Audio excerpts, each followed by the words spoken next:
Hello, guys, and today we are back with Cut to Scene, and it's gonna be a very interesting episode. Sorry, ऐसे क्यों देख रहे हो? God, क्या हुआ? you were staring me at me like that, तो मेरे को वो हो गया. अच्छा ठीक है, I got conscious. Okay, um, 1, 2, 3.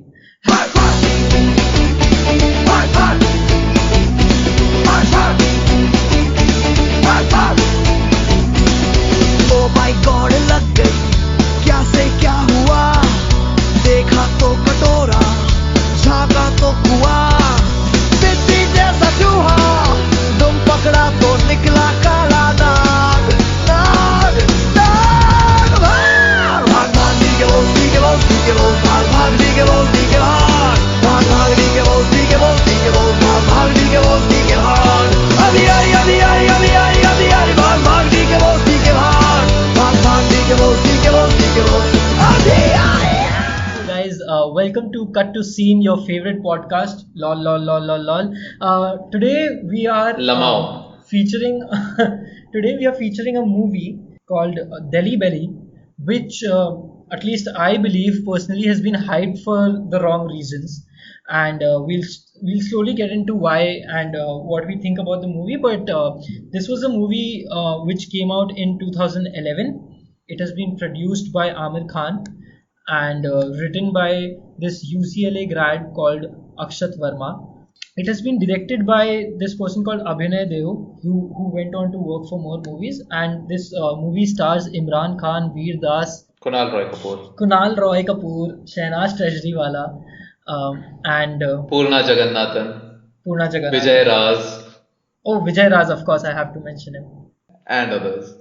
And others. It's a very nice ensemble cast in that sense. Although the typical Bollywood gaze would call Imran Khan the lead, but again, who the protagonist of this movie is slightly debatable. Can be discussed, and The protagonist of this movie is Stutty.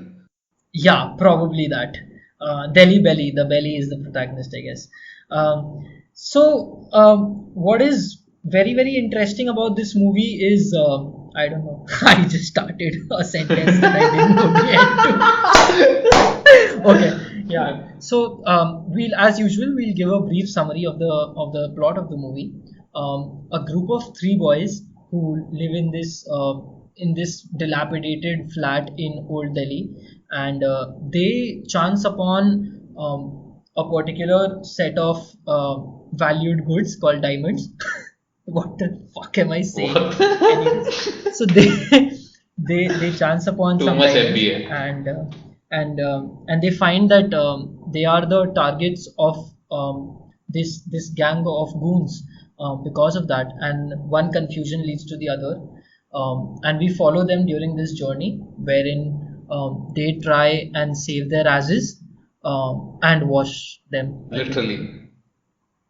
and wash them ultimately. So yeah, it's a very short, like it's a typical 100-minute movie, and it is very well paced, very well structured in the sense that it has like a proper first act, second act, and third act, and then all of them are also timed very well. So yeah, we'll start the movie, and I believe you have a personal story to share for this movie. Not really a personal story, but it's more like, so it came out in 2011 when I was 17 years old. Just one, wait, was I 17? No, I was 16. I was 16 years old, and it was, I was hearing from all my friends that they had gone to watch the movie, though it was A-rated, and there's of course a lot of controversy about galis and sex and all in the movie, but they had gone somehow illegally and watched it, and of course मैं conservative घर का लड़का, मैं तो कहीं जा नहीं पाया. So yeah, I remember being like really sad that I couldn't watch the movie. This sadness was to repeat itself next year in Gangs of Wasseypur as well.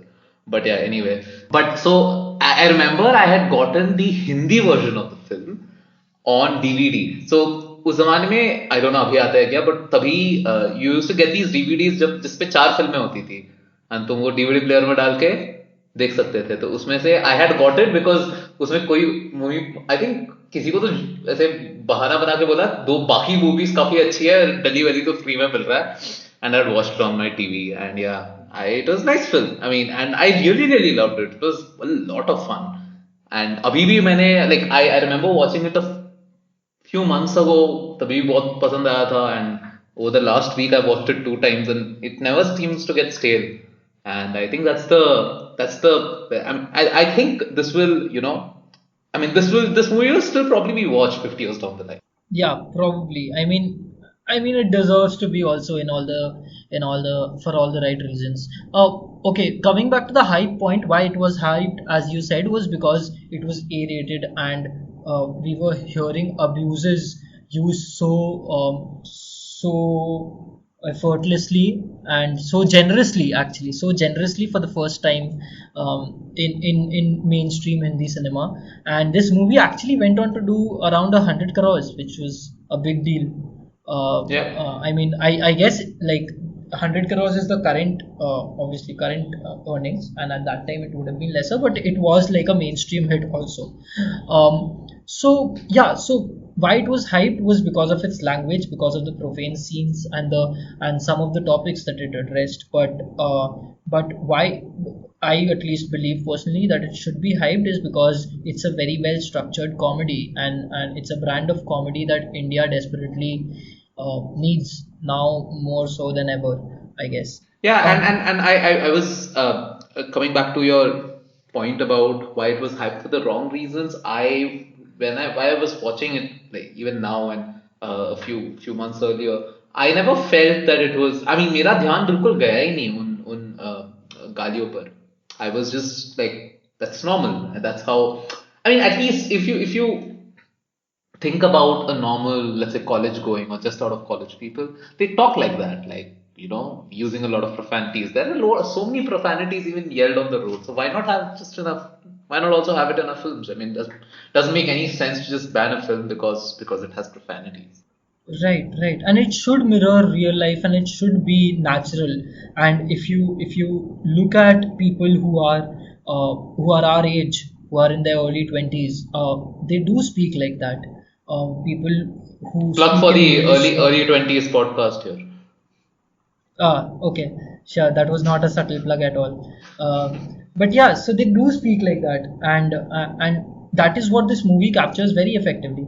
So yeah, quickly moving to the starting of the movie, and what are your thoughts? Oh, by the way, I just on the previous topic, I'll say one thing. So, when this movie released, I remember being in a car or something like that and hearing on the radio somebody talking, some director, some famous film director talking and saying that they thought कि जो गाना है भागड़ी के बोझ, they can't play it in front of their kids and things like that, right? So I was like, I was trying really hard to remember who that was, and I couldn't, so I googled it, and I got the results very fast, and the person who said that was Anubhav Sinha, and I was like, okay. And so just to give you context, तब Anubhav Sinha was the director of Das and Cash. Like देखा जो नहीं, that was अपना तो सपना बनी वाली. But anyway, Das and Cash मेरी left maybe, Cash मेरे right maybe. So that was his filmography तब तक, and Ravan of course after that. But yeah, and it how times have changed. वो तो खुले खुले Yes. गाली देता है आजकल. Anyway. So yeah, so yeah, you were talking about the Yeah. starting of the movie.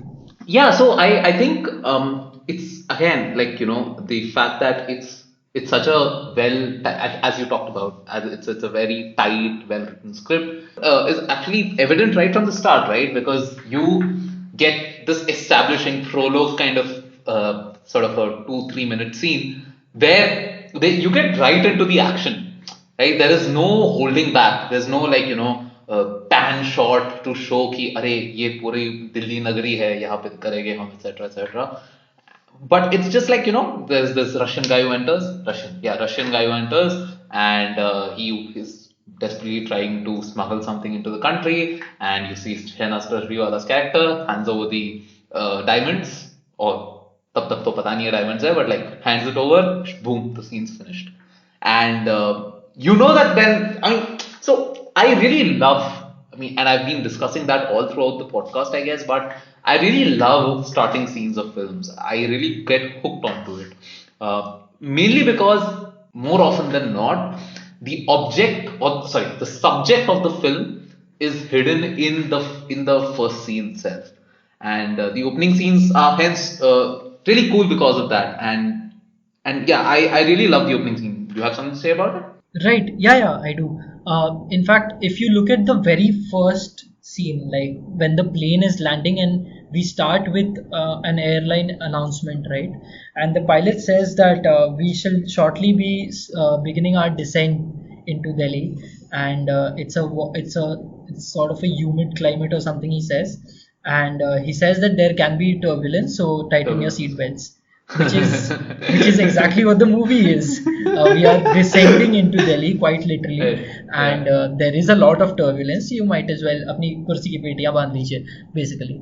So that was very very nice. It struck me in a very nice way, and then we see this guy entering, this Russian guy called Vladimir, and if you look at the entry, it's very well paced in the sense that you have very fast cuts on close up of his legs to a wide angle shot, I mean to a broader shot, and then again a close up and then a middle shot again, and so that sort of cuts very well, and then you have the music of I don't know what Rishi Kapoor movie is that, which is playing on the Yeah. Yeah, yeah. even I don't know. So in that sense, they refer to songs in a very they refer to songs very nicely. There's amazing use of soundtracks in this movie.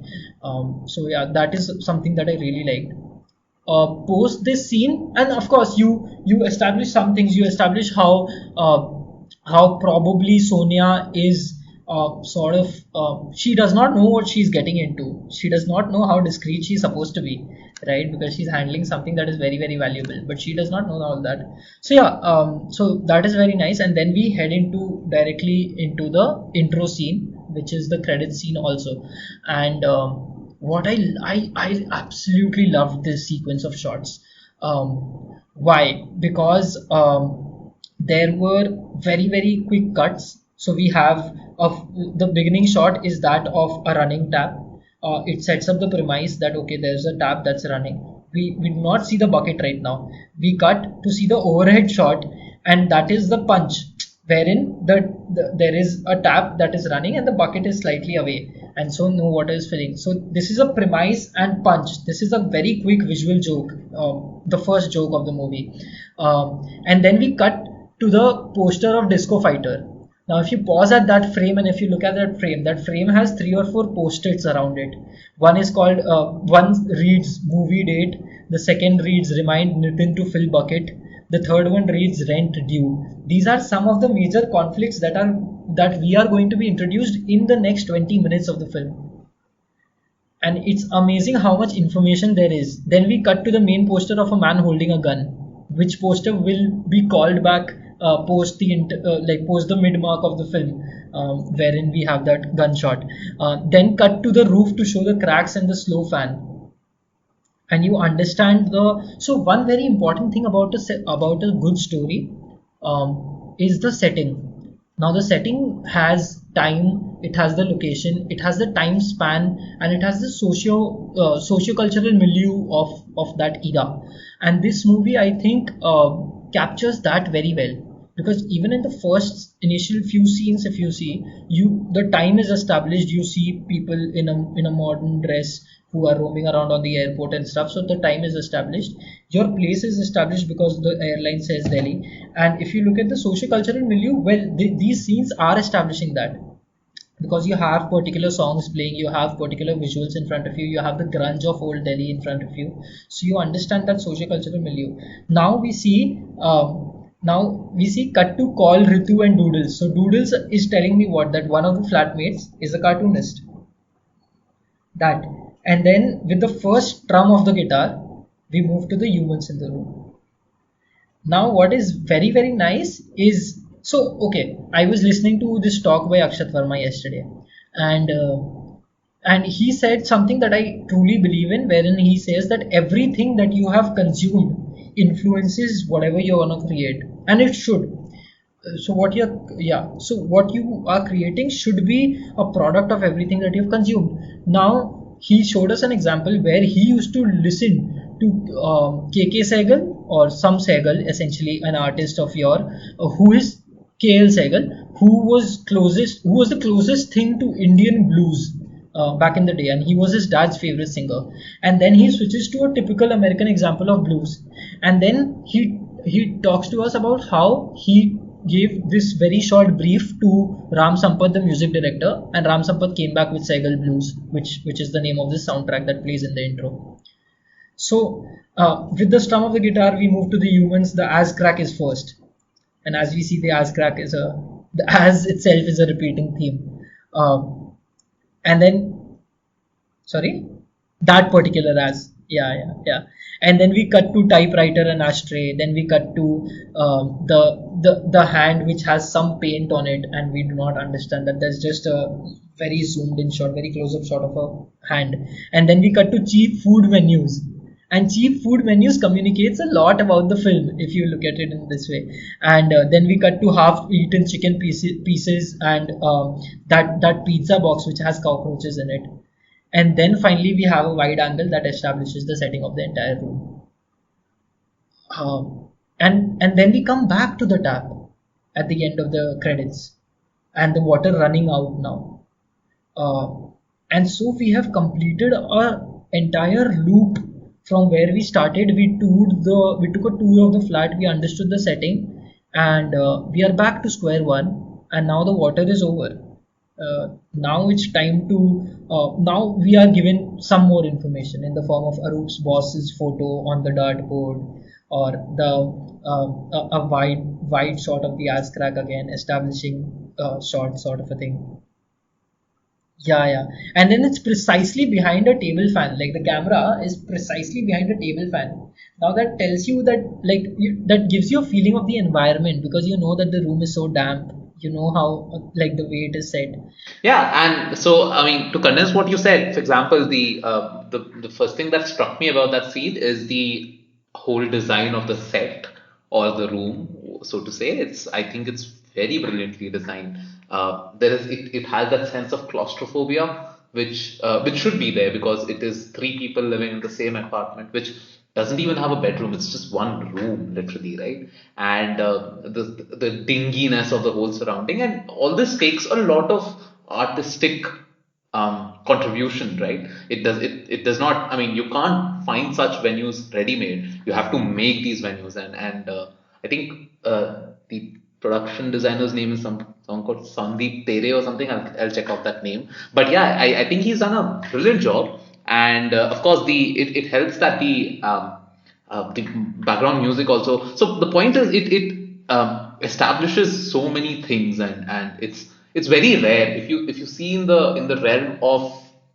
Indian cinema as a whole, and also in general abroad.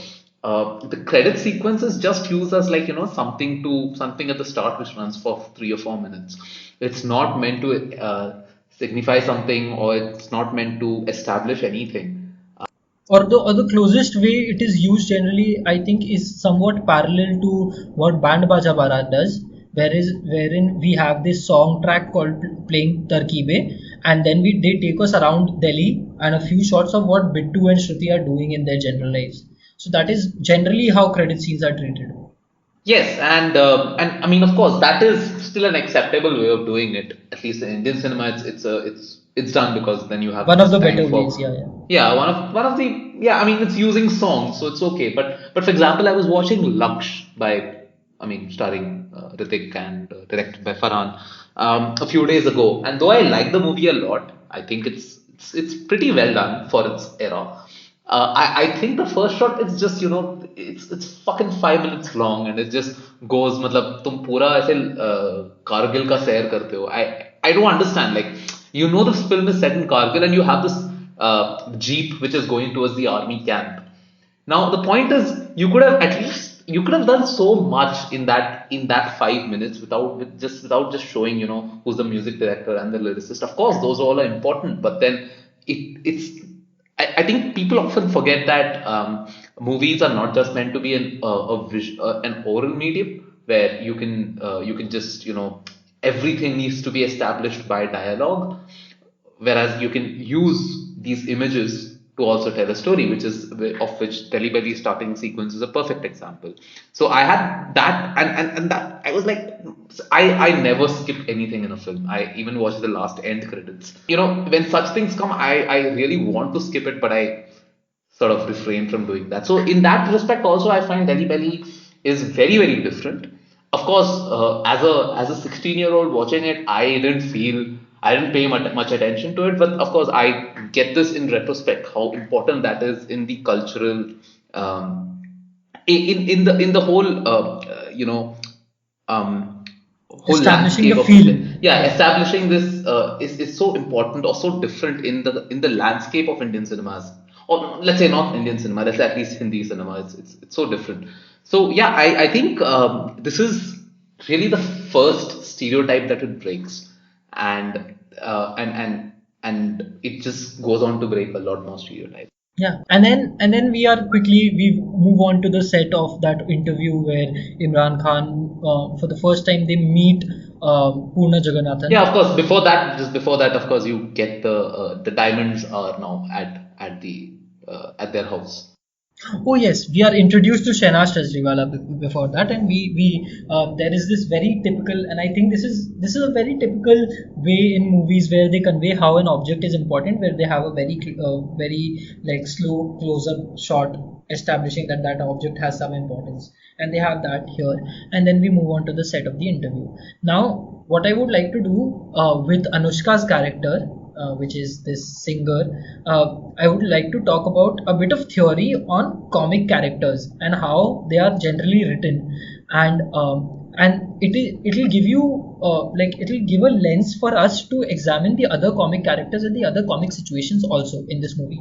So essentially, how comic characters are written is, and this is what I learned from a recent workshop by Satyanshu sir, is that a comic character is, first of all, if they are the protagonist, they are called a non-hero.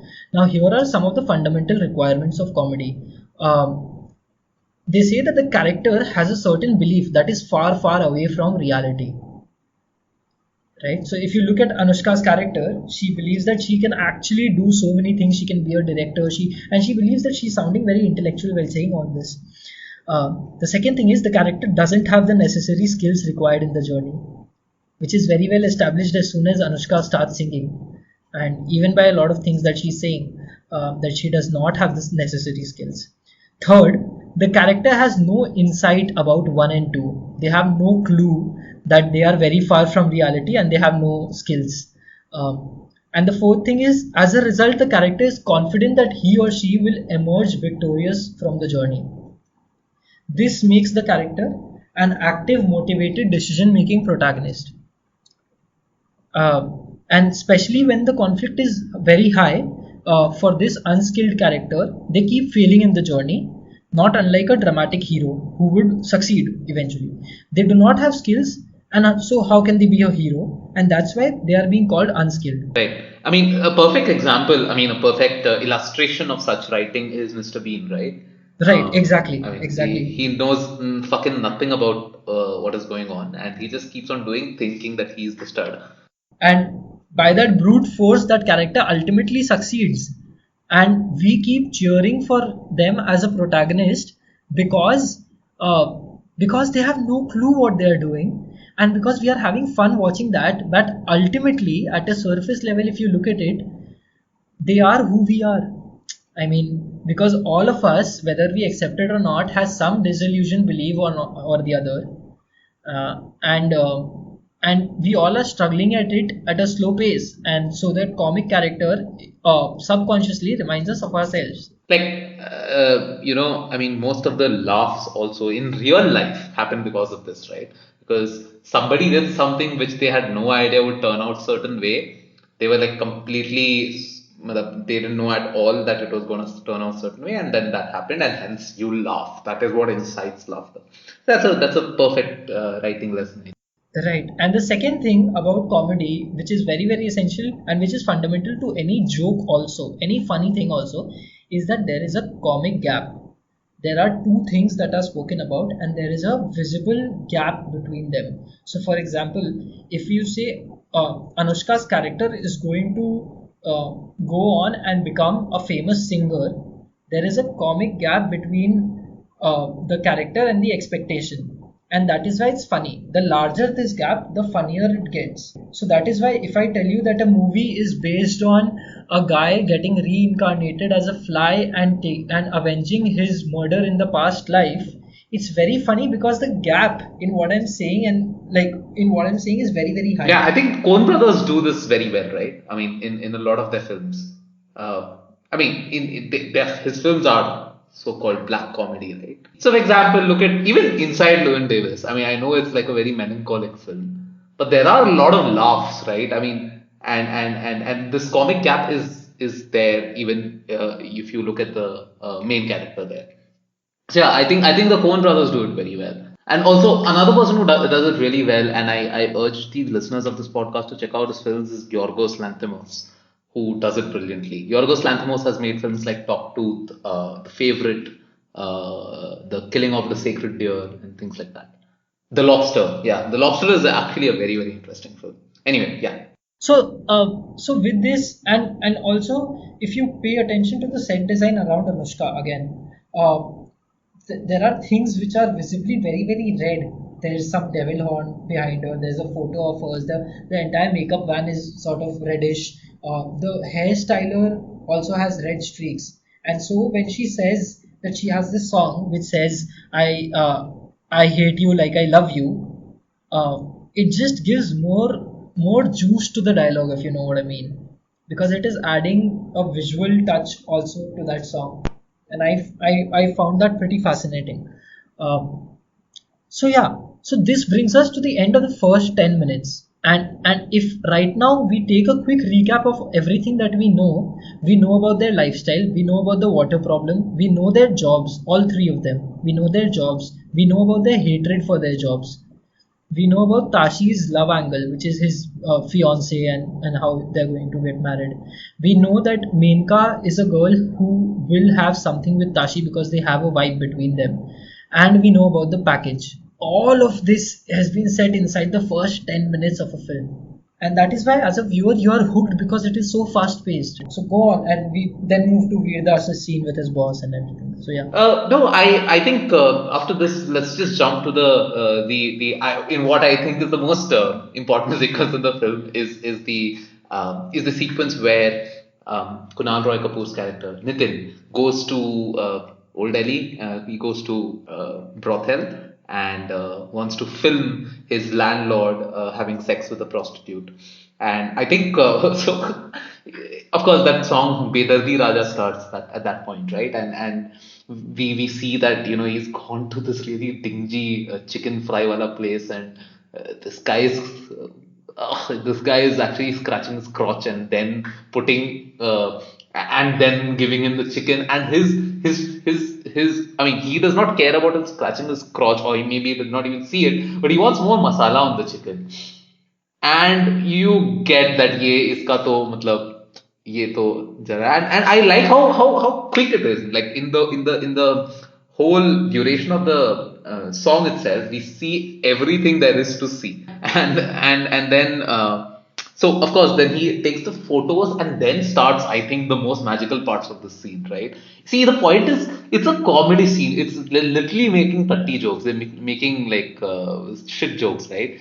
And you would, and these jokes I know looked as something is looked down upon, right? But let's step back for a moment and just see how that scene proceeds visually, right? Even if you don't have the background music, if you're just watching it, you have so many things. Like for example, first he tries to start the scooter and it does not start, and things, and that is like, that sound, I mean the sound, at least you hear it in your head कि अरे उसके पेट में भी same sound हो रहा है, this churning. And then he takes the scooter आगे, there's somebody talofying jalebi, and you're like, oh, this something, this turbulence in his stomach, and that's what literally happens. And then he's looking around and he then starts it, and then when he goes through the whole he rides a scooter and then he finally reaches home. The first thing that we see before even the scooter enters the frame is Pan being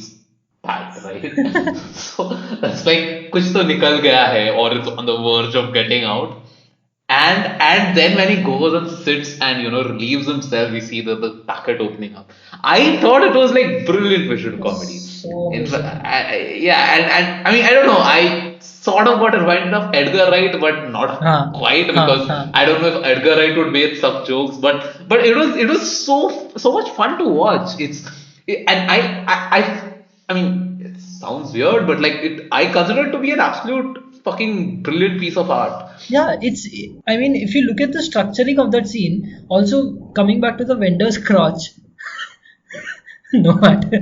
Okay, yeah, this sounds weird, but coming back to the vendor's crotch, why that scene hits us is again because of the way it has been shot. There are 7 cuts between the vendor's crotch and Nitin's face, and they are quick cuts. So that tells us that there's a big conflict here.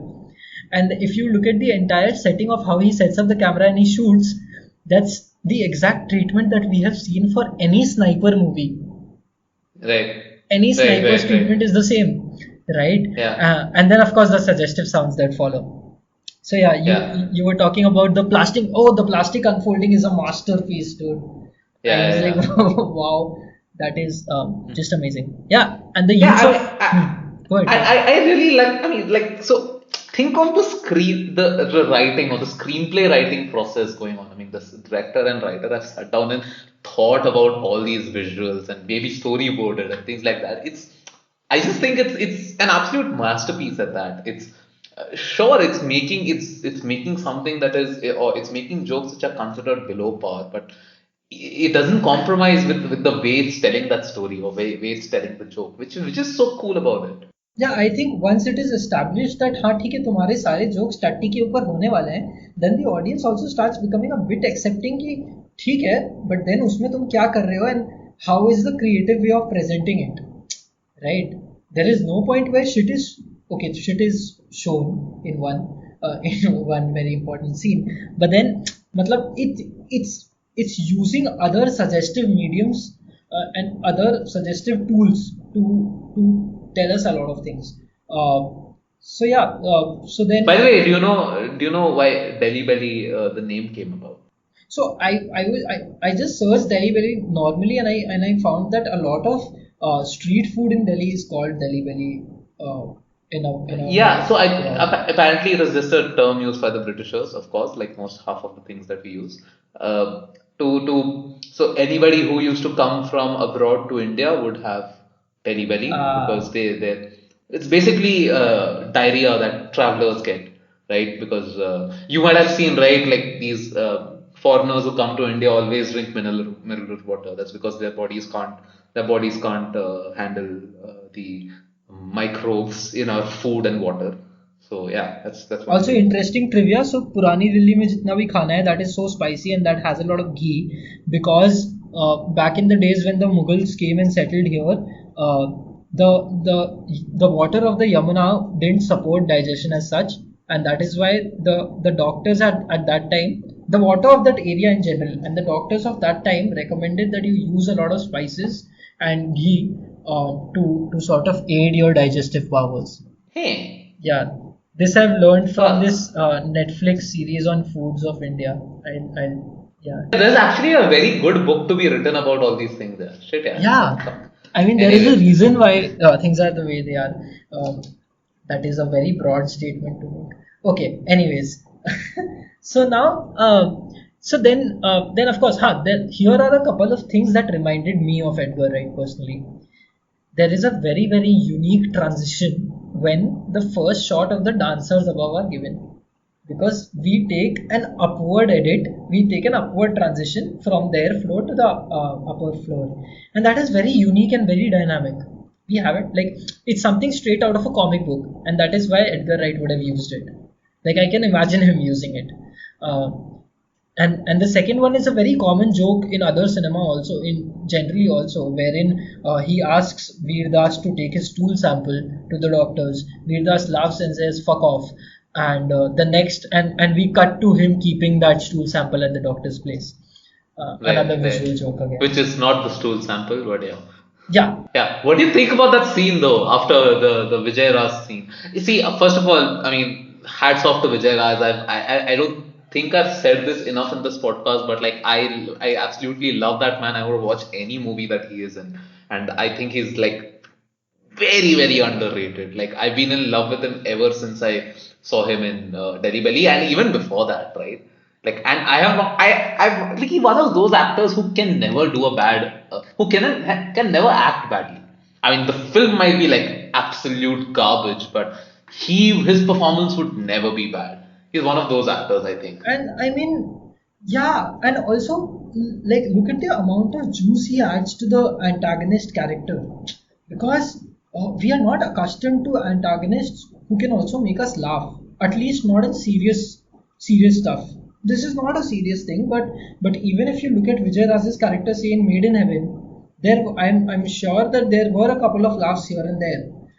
That's because the way he carries himself itself induces that, and he has this very unique way. So why I found that funny was that there is again this concept of basically either in a comic situation, either one guy like the guy you're laughing at is eccentric in amidst normal people, or he is the normal person amongst eccentric. So for example, Gulliver's Travel is funny, or matlab, as a setting is funny because Gulliver is normal human sized and the people around him are dwarf sized. You mean Jajantar Mamantra? Yes, of course, I mean Jajantara Yes. Mantra. Okay. But yeah, and if you look at Vijay Raj's character here, he's the only sane person in the gang. Like he's the only guy who has the wits to actually go about doing his job well, while the others are all incompetent fools. Yeah, I mean, and see, that's the thing about Vijay Raj, right? I mean, you see, what films, like, the roles that I love him the best are, of course, Monsoon Wedding. I don't know, like, I will gush about that film a lot, but, like, at some other point. But the Monsoon Wedding, like, I mean, who the fuck eats a marigold flower? Like, why the fuck would somebody do that? Anybody who is this out of context for anybody, wait for an episode on Monsoon Wedding, which will be probably soon. But you can also go on YouTube and check out Vijay Raj Marigold, and you'll get By the way, the marigolds scene. can be eaten. I've tried. Yeah, of course they can be eaten, but nobody like really eats them, right? And anyway, whatever. So even Delhi 6, I love his portrayal of the policeman And how in can that. we ever forget Run? Huh? Run. What run? अरे 5 रुपए का कौवा बिरयानी खिला दिए बे. Oh, acha, oh yeah, Kowa Biryani. Right. I forgot the name of that film. साला Yeah. छोटी गंगा बोल के नाले में कुदा दिए बे. हाँ, yeah. Amazing actor. Anyway, So yeah, that's right. so we cut to him, and why that scene? Like again, what is the visual joke in that scene? The joke is that he's setting it up to be diamonds, Right. and he has Yeah. this red velvety handkerchief of sorts, which he blows on, and then he like takes a minute thread और उसको लेके हटा देता है अपनी उंगलियों से, और फिर बड़ी शान से उसमें टट्टी पेश की जाती है. And again, Right. notice how there is a comic gap, and that is why it is Yeah. funny, and that is why it gets Yeah. so The pauses. the Yeah. pauses, and that fool who comes and then he's like, ये तो टट्टी है. ये तो टट्टी है. So yeah, that is why it is funny and it is amazing. But what I like more, actually, what I acknowledged more was the next scene where the person at the clinic has taken that Russian doll and he opens one layer of it and he sees कि ये तो क्या मजाक चल रहा है पता नहीं, हाँ, and he keeps it aside, and that entire expression कि ये क्या बकचोदी है is just conveyed by hands, Yeah. if you look at Yeah. it, right? Right. I mean, we talked about hands in a previous episode also, right? Kumbalan Ah, arrangement, the first right. scene. Yeah, and it's so. See, that's the thing, right? I mean, I'm saying this probably for the third time in this episode, but you know, it's about using images to tell the story. It's just you don't have to show faces, you don't have to show people talk, you don't even have to even fucking put a background score. It just if you put like it's stitched like images at the rate of 24 frames per second together, it can create heaven anyway. Yeah. Again, what we missed was Tashi shot with her family and her eating a banana with a fork and a spoon. Right. Oh yeah, and just before that scene, there's like the banana is being asked to like Arup's boss, which Yeah, Veerdas's boss is asking him to make the banana happier, which is typically what he will be required to do from next year onwards. of But yes. course, marketing. Yeah, that's advertising, by the way. Again, look at the scene where he gets the Santro. We open from his face, and then we see again a normal person in between eccentrics, where everyone is staring up at him, and there is music in the background. And then we turn around to look at the Santro. If you notice the change of lens when you looking at when you're looking at the Santro, it's sort of a, I don't know what it's called, but it's sort of a cylindrical lens, and that itself is funny because you are like, what is this object that has suddenly come here, and yeah, and Object. it's fucking red Yeah. and like bright red at that, and so it actually hits you in the head. So yeah, the fast cuts here again are keeping the movie paced, and then we are having fun. I mean, the flower on the corpse. Oh God, who does that? Oh yeah. So Okay. a lot of Okay. silly jokes Body. like this. Um, yeah, Mhm. and then we have this scene where Arup is leaving for the movie. He wears this T-shirt. Right. And also Tashi is leaving, right? No, no, no. That This happens is the before. this is the Anyway. scene where he's telling them about the photos that he's taken. Yeah, and we have this typical Veerdas moment where he's like, "Oh, she's a whore, you say? I thought she was extremely outgoing while sucking his dick." Yeah, yeah, that's how I got reminded of his comedy specials only. Comedy specials or I remember was watching this in on DC in Pilani, his 2012 into, and like this is exactly how he talks there. And yeah, it's a typical Vidas moment, yeah. But yeah, I'm really surprised by how much that guy can act. He's brilliant. His comic timing is right on spot. His reaction, action, It's everything very is nice. right on spot. It's he also has done a great job in Badmash Company, by the way, I feel. A B नहीं A Y Right. A Wow. Surgery. Way Yeah, to that remember one, the that movie. one. But yeah, and then there's this very funny joke that your Gant is like a total solar eclipse, which is again very typical, typical thing that an early 20-year-old guy would say. I'm so fucking sure of this. I like the next scene a lot where Tashi is going down Ah, on his of girlfriend. course. And then notice how the music also changes. There's a strum of the guitar, and we are in a very smooth mood. And yeah, Yeah, yeah. And I just love that scene. Okay, sure, it's a nice scene, sensual scene, or whatever you want to call it. But it's also, I think that's the only time ever in the history of Indian cinema that I've seen a boy going down on a girl. and and see, that's the point. It's not stereotype, no, breaking stereotypes just for the sake of it. It has a point in the scene. Like there is, it's this player also for comic effect, right? Like he gets a phone, and while he's sucking down there, and he answers the phone. It's also played for comic effect, and the comic effect is not only restricted to that scene. It follows on in the next scene where he meets Menka, Purna Jagannathan's character, and he says, and she says, not like you were in the middle of something, and my point is, it's so fucking well done. Like it's I think this this is what a tight script is, right? Where you don't leave any loose ends. Like everything there exists for a reason. I fucking love it. Like, and I think that's one of the. Of course, there's another point later in the film where you get shown an ah, erection, just right? after this, yeah. Just a bit of time after that. And again, like I think that's one of the only instances of erection I've seen in a Yeah, Indian and film. I mean, some things are really deserve acknowledgement, like you rightly said.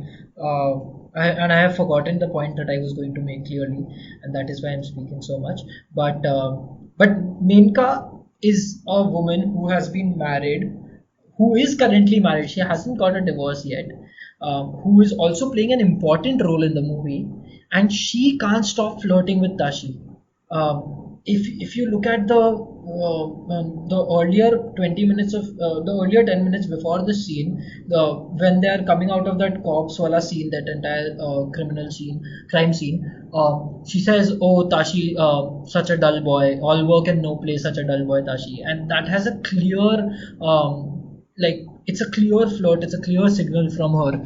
And then even later when, You're good at recognizing sorry, signals, I see. we're all trying. So yeah, and she doesn't stop at all. The way she's looking at him and everything, and when they're in the hotel room and she asks him if he'd like to eat something. So everything has become so suggestive that you're almost losing your head. But yeah, Oh fuck, he was eating something a while back. of But yeah. course. But yeah, what do you think about the chase scene? That first, like the introduction of Menka's husband. Fucking awesome. Like it's brilliant. It's like, again, see, that's the thing. I don't understand, like, the best chase sequences don't happen in action films, it happen in such films. Right? Like I mean, I know, like, this, it's not an action film. It's and that chase exists for reasons too, so that the car can be, fucking dilapidated and just destroyed all of a sudden. And also it's establishing the conflict of Menka with her husband, which comes back later in the film, which is in fact forms a big part of the ending itself, right? And that's why I like so much. And I mean, I was of course telling you this before we started the episode. I like how there are absolutely no Chekhov's guns in this film. A Chekhov's gun is basically, so the story goes that Anton Chekhov, who is a very famous Russian writer, playwright, etc. He went to a friend's play and he saw that there, on the stage, there was a gun which was not at all used at all throughout the play. And then he wrote this letter to his friend saying, you should not do this. All parts, whatever is there on the stage, should be used in one form or the other. Meaning there should not be any loose ends in the piece of art that you're trying to make. Otherwise, the piece of art um, is not a good piece of art. And this also ties back into, things like when people say that you're over analyzing a film or things like that. You are over analyzing a film. I mean, and generally people over analyze films where there is enough reason for a particular thing to have been there in the frame, but of course you're not told everything. So yeah, anyway, that's just a interlude. But yeah, that's what I want to say. It's a perfect script in the sense that it has absolutely no Chekhov's guns. And yeah, I now remember when we were talking about a tight script in the discussion before this. Here's a litmus for a tight script. Watch the movie once. On your second watch, after each scene, pause and just think for a moment, what is the purpose of that scene? If that scene has a purpose in the bigger picture, uh, then that's a tight script. I mean, that is a very fulfilling scene then, right? So yeah, and then again in the hotel scene, if you look at it, and it's not like this movie is only cracking silly jokes. I mean, when that old couple runs off and they're questioning whether they entered the right room, and the old woman is like, "I hope this isn't Alzheimer's." It's a clever joke. It's a joke that could have been, I mean, that could just pass by the Indian audience without any laughs, right? But it is intrinsically very, very funny. Uh, so yeah, and again they have this conversation about it being an arranged marriage and how Tashi is like, oh, all right, does he gets very sensitive. Uh, where did you find him? Wala point पे. And that is again this film trying to say something, trying to like go out and making a small statement in a very, very subtle manner, right? How it is expected that in an arranged marriage you'd probably, I mean, it's okay if you get a dick. I mean, that's expected in that sense. Um, yeah, so this is the end of the first act of the movie, and if you notice, this entire sequence with Menka and Tashi is the only, like, them coming back to the hotel and clearing their head off, and then Tashi dropping her off into the silent night at her house and all of that. This is the only breather we have gotten so far. Yeah, I mean, and it's not even a breather, to be honest. I mean, you enter the hotel, they talk for stuff, and then of course there's another conflict in the form of this mini conflict in the form of the old people coming to the room, and then there's of course again this adrenaline rush, and then there's like a 10-second breather maybe. Yeah. And so that's a very nice, I think that's a very nice demarcation, and that's a very nice end to to the first half. Also, it should be noted that this was probably one of the very, very few times when Indian theaters did not have an interval because Amir Khan insisted on it. Oh, Yeah. oh yeah, oh right, yeah, that's right, that's right. Go on. And after this, we have Vijay Raj entering the hotel room of the Russian. Yeah, I mean, see, that's the. I mean, I don't know. I'll just keep on gushing about Vijay Raj, but yeah, it's so well played for comedic effect, right? His whole interrogation scene, starting with him just interrogating him and the other people eating chicken on the side, and how well that pause is played, the background music that comes in, it's so beautifully done. And even after that, when they stick a cracker in his ass and tell him to remember the phone number. All of this is it's not like, see, that's the thing, and I've said this before also, that it's not just existing there because it is just another joke. It is a joke, it is making you laugh, but it's also taking the narrative forward, it's also taking the story forward. Right? It's not just, laughs for the laughs of it. It's not like a clown in a Shakespearean play. I mean, maybe that's not the right analogy, but let's say Johnny Lever and हाँ. Badsha. But it's not just there for the fuck of it, like for a caricature role. It is actually fulfilling the purpose of the bigger conflict also. No, not saying that the clowns and Johnny Lever are they are certainly an integral part of Indian cinema or in general world cinema. But it's a different thing. Like, I mean, there it is a Chekhov gun. It is a gun which is there for no purpose. But here it is not. And Right, right. And as you said, that visual comedy when he's expecting that his subordinates would be listening to him, and we pan to them and they're just eating, they're devouring the food there, and then a piece of gravy drops. That's a very often used now often used comedic element.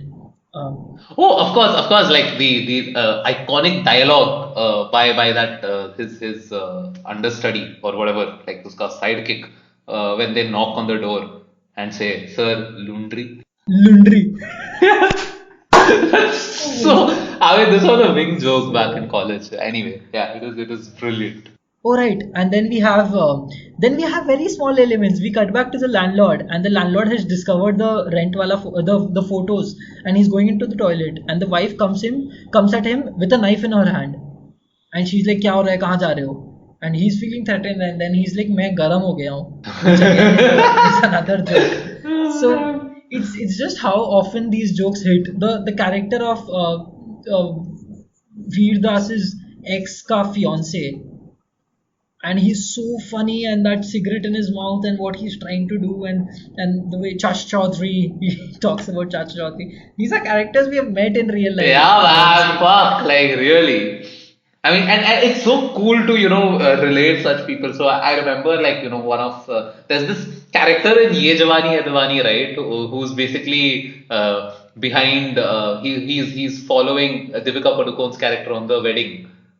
There's this guy, right, who wants to Oh get right, married. right, right, right. Yeah, I हाँ. mean, that The guy is political exactly analysis like one of our things. friends, Vishal, right? I mean, and I remember, like, once we got to know, oh shit, this is Vishal. We have been teasing him all throughout his life, and yeah, I mean, we have met all these people. We have met that boss. I mean, one of हाँ, our that other irritating friends, boss.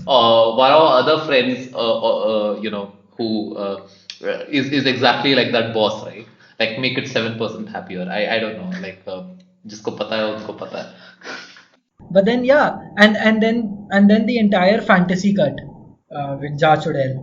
That song in itself says so much, and it starts with this girl gave me a blowjob, and I, being a 21st century man, I gave her oral pleasure too.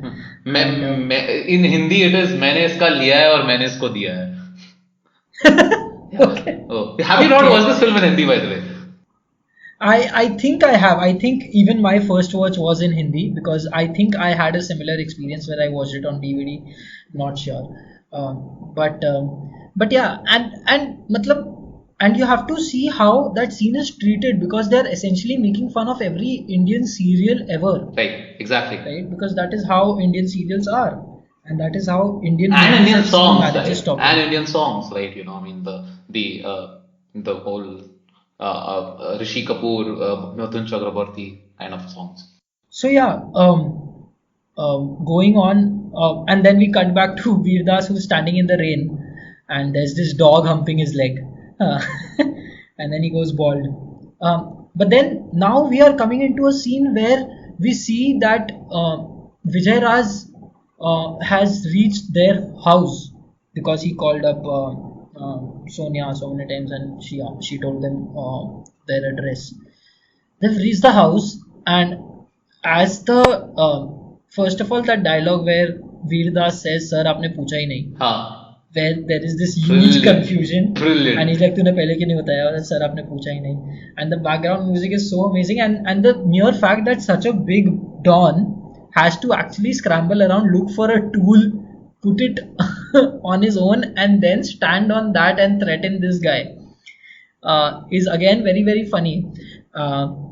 And then the tablas have started as the diamonds come out, and the tension is rising. That is the device that And they have used, and the right? cracks are forming. And the cracks are forming. And again, 2 seconds, 7 cuts to show this action that Vijay Raj takes a shot, the fan falls, it hits him, the gun's direction is the gun is misfired, and it hits one of his subordinates. Uh, I'm tired. Yeah, I'm sure you are. Speaking about it, I'm tired because it's so fucking fast and it's so funny. Because otherwise, in any other way, had you shot this scene without the cuts, it would have been pretty bland. It would not have the same impact. Right. And yeah, again, like I think it also ties back to the production design, right? I mean, you have to plan these things, right? The roof will fall, you'll see something above, you'll see people's leg will be stuck, and you'll have that scene where the teacher looks from above and says whatever, right? It's all of this has to be, I mean, and I think we often miss this aspect of filmmaking completely while watching a movie.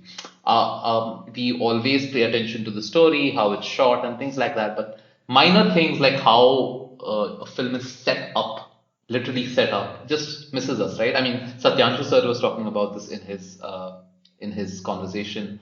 We also, I mean, one of the best uses of set design in the past few years has been Gully Boy. In fact, that was my favorite part about that film. There's a lot of things I didn't like about the film, but that I love. So yeah, I think we don't pay attention to set design a lot. Anyway, but Right. And like the fact that he's using a bloody gun to cut off the tie that is yeah, caught it's too. so bloody awesome, right? And yeah, And then I the mean, bullet bounces off. see, look at the tie, the instrument of that tie being used again. Like, I mean, if here it didn't have that tie, let's say it would like he's using that to pull, and again it's not a Chekhov gun. It's not there just for the point of hanging him. It's there. There's a reason why he comes out as a no. So I want to talk about what are in Aristotelian language called probable impossibilities. So for example, this thing, if you just went and told anybody on the street that मेरे घर का roof collapse हो गया, it's a fucking impossibility. Like मतलब अगर अच्छे से बनाया होगा तो नहीं collapse होगा. But it is probable because we have heard कि कभी कहीं तो in some parallel universe for us newspaper में है कि the roof collapsed.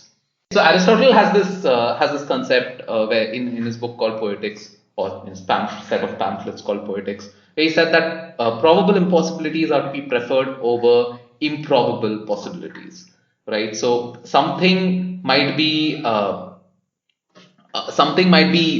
impossible in popular conception, but if it's probable, you can still play it for dramatic effect. While if it's the other way around, you cannot.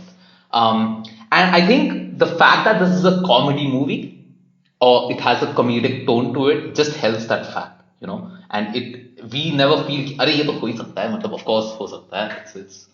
That's the mood that the writers have set right from the start to use this as like a punch कि अरे fuck गिर गया, and now like it's a turning point in the film, right? Like this is probably the only time where the gangsters are at are At the back have a foot. disadvantage as compared to the other three the other three people in the film. Right. And then we and I mean, look at it. When in a Bollywood movie you have seen many guns, you have seen many guns being fired. When have you ever seen a hero realizing that the fucking barrel of the gun is hot and that is why he can't put it in his pants? Yeah.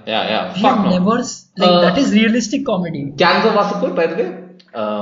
So Gangs of Wasseypur में gun फट गया था. फट गया था, and like, or even the recoil, right? People are not expecting the हाँ, recoil. even the Like recoil. most Indian films would just show that as a, like, you have the hero's hands are just stationary while he's firing the gun like he's some fucking Superman or something. But yeah, I mean, And there's this is something that yeah. I think this is something that I heard in one of this is our guy, dude. Black Swan का director का क्या नाम है? Darren I'm Aronofsky. forgetting. Aronofsky talking about this during his interview with Anupama Chopra. Man, like she's giving you a job. where he says that a lot of filmmakers use guns in the movie without even knowing what a real gun sounds like. Right? Exactly. And so that is why he depends a lot on like normal action. So yeah, coming back, we have them visiting Menka's house, and then we have this short 10 to 15-second sequence where Menka does not say a word to them. But we know exactly what's going on. We know exactly how pissed she is because the last time they met, it was the other way. Imran Khan was pissed at her. Yeah, I mean, while they're getting out, we see three women pass them by in burqas. Right. And we see Imran Khan looking at them attentively. Yeah. And later in the movie, we know where the burqas come Yeah. from. Exactly. Like where that idea germinated, Yeah. essentially. Yeah. So yeah, also this actor, the guy who plays the jeweler, he was there in Khosla Ka Ghosla also. Yeah. I forgot his name. Yeah. And he's so amazing. Like you see him and you know shit's gonna go down, and this guy's gonna cheat someone or the other. Yeah. Exactly. I get annoyed every time I see him. Like I'm like, अब कुछ और फिर चुतियाप होएगा. Right. Yeah, I mean, that whole thing, right, when they go to the jeweler and then to go back to the jeweler to get their diamonds back, and all that sequence is, again, I mean, it's so well shot. I really like the way it's shot, especially the part where Veer Das's character is actually sitting in the in the jeweler shop in a burqa, and there's this policeman walks in, and there's so much tension. There's not a word spoken, and the camera is just stationary near the CCTV, and there's just this one scene which I laughed out every time I watch it when he just does, to hide. Yeah, go ahead. He does that. I laughed out loud whenever he drinks water over the. Oh God, that's a He has brilliant no scene, right? clue. He has no clue what he's Right. wearing. He has no clue what's happening. Exactly, and like as you were discussing earlier, like the reason why he does not take the orange juice is because of the thing that happened earlier in the film where Nitin's character has used all the orange juice to wash his ass, and like my ass cheeks are stuck together is the line there. Anyway, so yeah, and I just love even that. Even after that, there's like a whole chase sequence, right? I mean, not really a very large chase sequence, but then there's like Bhag Bhag DK Bose. Bhag, yeah, exactly, and of course the Bhag DK Bose also comes in the earlier chase sequence, but yeah, and I really like the way that the movies also used Bhag DK Bose, right? I mean, sure, it's like Bhag Bose DK, but it's also like the lyrics of the song where it actually is representative of a generation which it does not know what to do, right?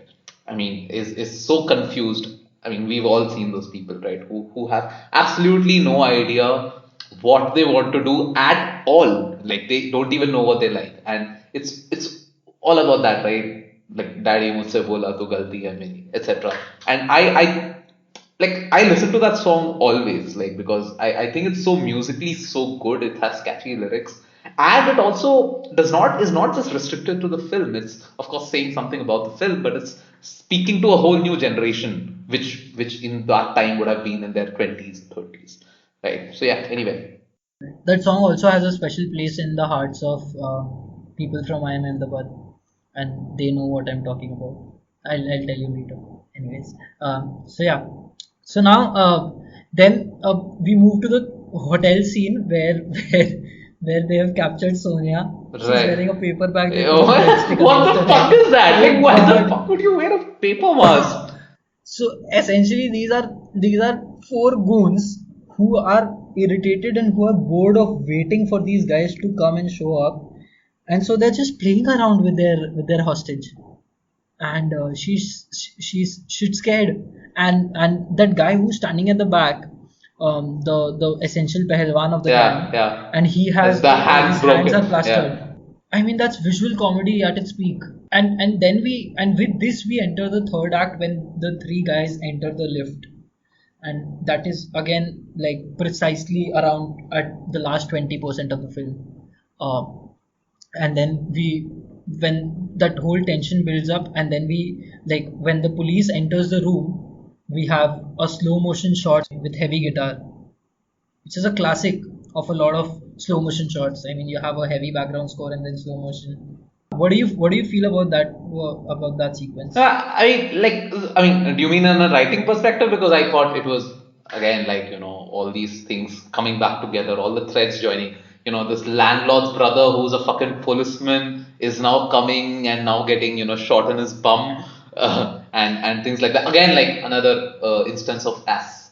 Uh, and so I think it is very stylistically done, especially the whole the especially that one scene where they just launch into bullets, and one bullet goes and hits the glass of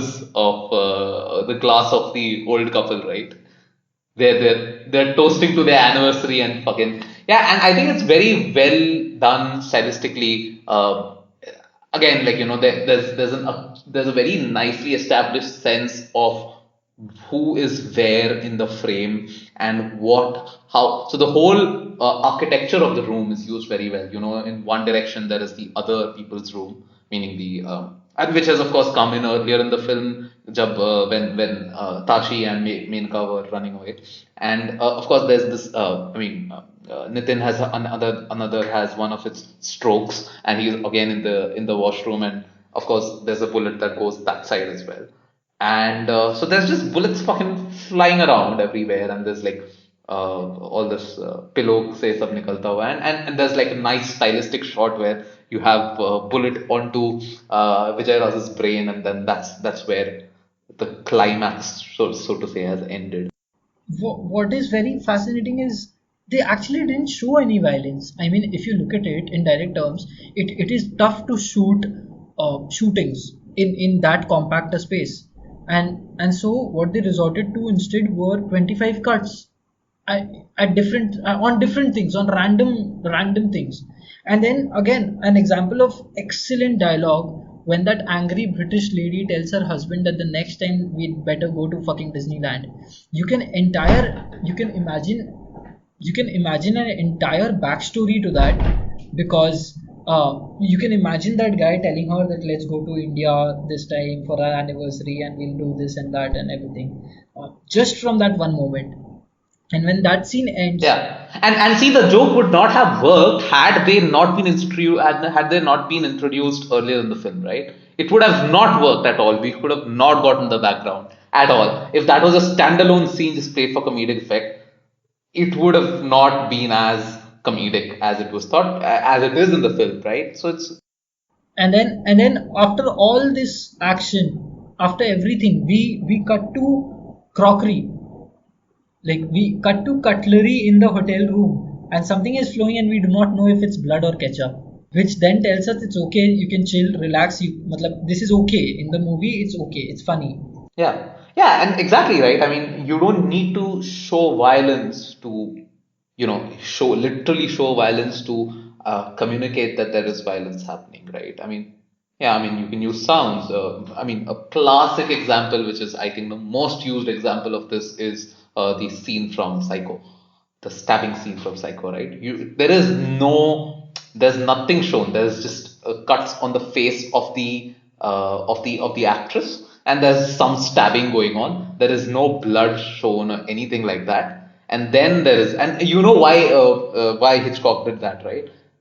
Because it used to be censored in Oh, those right, times. right, right. They weren't allowed to show the knife entering this. But like there's some hundred, like some innumerable number of cuts there, and it's mad, right? Like, and that's sort of the same thing that's happening here, right? The now, like, post all of this, this is the only part of the film that like, one of the only complaints that I had was the last scene where these guys are chilling in their balcony, and you have, He's drinking orange juice, by sorry. the way. Yeah, yeah, I know, I know. He was drinking orange juice when, yeah. But no, but this is like the last scene, right? You're wrapping up the movie, which has so far been insanely compact and insanely well connected. Uh, but now, and I think it is because of like basic time economics. Now to resolve all of this, Nitin is verbally resolving every thread. So he says, "Oh, so Sonia, so you called off the, so Sonia called off the wedding," and then Imran Khan says, "No, I called off the wedding," and all of that conversation. And then he talks to Veer Das and says, "Oh, are you going back to your job?" And then he says no, because it is slightly improbable. Okay, why it is a complaint is that it is slightly improbable that before we came into the picture, we as in the audience and the camera came into the picture, they would have likely spoken about it, right? Because his marriage with Sonia is something that would have gotten called off as soon as Sonia discovered that he kissed another girl, and so this conversation was bound to happen pehle hi. But now that it is happening when they have settled in with beer and everything in their house and they're all cleaned up and shit, it just feels a little bit in unnatural. So that is the only, yeah, that is the only complaint that I had. Yeah, and yeah, I mean, like, I don't even have this complaint. I just fucking love the last scene also. But yeah, I mean, I think for me this movie was, especially rewatching it. It was, of course, I learned a lot. Learned certain things about how stories are written, structured, etc. But overall, it's just a fucking entertaining film, right? I mean, you can watch it any time of the day, any day of the week, for the rest of your life. And uh, and and this is like my favorite class of movies which entertain, like anybody can watch it, even like, I mean, it's a very massy movie, right? Like, it's a very a movie that everybody can simply watch. It's not like some primer or, some movies like that which you have to, really concentrate, and you can't just sit back and have a fun time.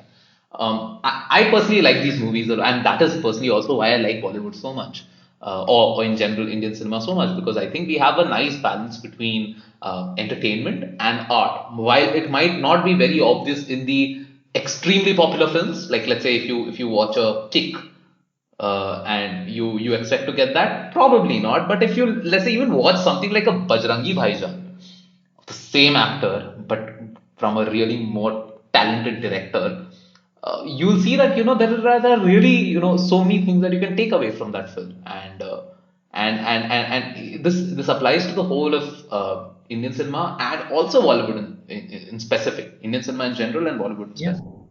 Yeah, and for this movie specifically, I love how it ends. Like, it ends with the scooter falling, which we have seen before. It ends with Anushka's photo, which is again a callback. So we have seen that. We see the rim of the tire, again a callback. Everything, literally everything, has been taken care of. There are no loose ends. Even the Russian doll is back in some another place, and there's another adventure waiting there, that we know of. And I love the use of music, because now that track that she had spoken about has been actually produced and is on the radio, and that plays while Yeah. they are kissing. Yeah. Right, I exactly. hate you like I love you in brackets. And yeah, it's a, again, like, this callbacks is used for comedic effects. I don't know how many times in the film. I just stopped counting after a point. But yeah, and in the end, like, I want to just make my final comment is you have the song with Amir Khan and Anusha, yeah, Anushka, Fuck, I've been called whatever. Anusha Aisha now. Sorry, Anusha Dandekar. Yeah, anyway, whatever her name is. The Dandekar sister one. There is this song, right, where it's fucking bloody Amir Khan, one of the most mainstream actors in the country, and he's doing that song, right? Which is why I think sometimes that Amir Khan is an exceptionally good producer and a backer of films, more than he's an actor, and even his films, right? Like I am a person who thinks he's extremely overrated as an actor and in his choice of films, right? Because I think in if you look at his filmography throughout the 2010s, let's say after Dhobi Ghat or something like that, you see that, I mean, except for Talash, you'll see that all these characters have a moral high ground. You know, they are always the people who are right in the film. They're never wrong, or they're never grey, or they're not anything. I mean, you would think, कि मतलब वो alien हो गया, so he's doing a different role. No, it's the character is fucking the same. He's still a character who has the moral high ground, and he's gonna, yeah. And I hate him for that. Like, I think I mean, bhai to bhai hai, of course. Like, I can't expect him to. Shah Rukh Khan is taking that risk. I mean, maybe I'm saying this because I'm a big fan, but like, he's taking that risk. He's failing miserably at it, but he's doing that. But Amir Khan is not doing it, and he's in the perfect position to do it. And whereas you see the films that he has backed over the years, right? Amir Khan Productions, stellar lineup of films. They've been superb. But yeah, I mean, I don't think he's a good actor. Anyway, that's just my tirade. Yeah, go ahead, Devansh. So yeah, I mean, one film that we extremely enjoyed, like all the other films that we have covered in the podcast, and that being the reason why we covered them in the first place.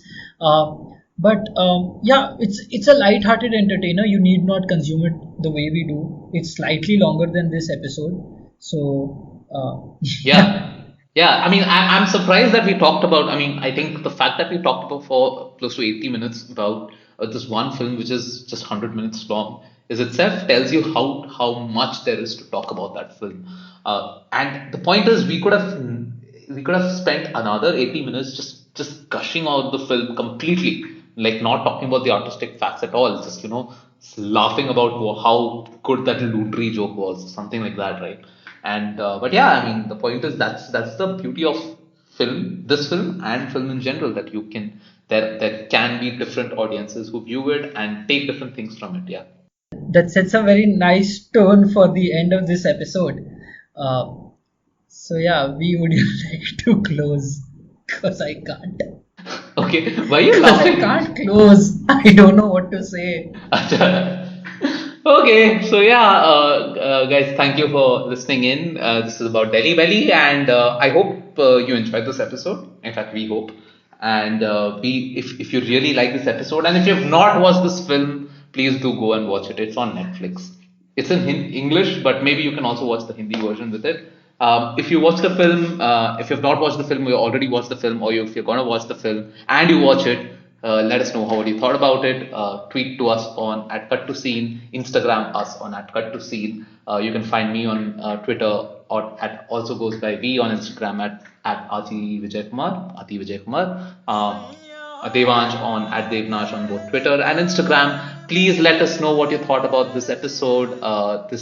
We had a very nice and fun time recording this episode. We would really like to get your feedback. Please share our podcast with your friends. We need more subscribers. We need more people to listen to us. Like, we don't need them, but yeah, It'll be nice to have it would be them. nice Yeah. if we have more subscribers. Yeah. We put in a lot of hours into making this, and we hope you like it. Yeah, I guess that's about it from our side. Stay well, stay happy, take care. Bye bye. Bye-bye. I hate you like I love you. I hate you like I love you, love you, love you.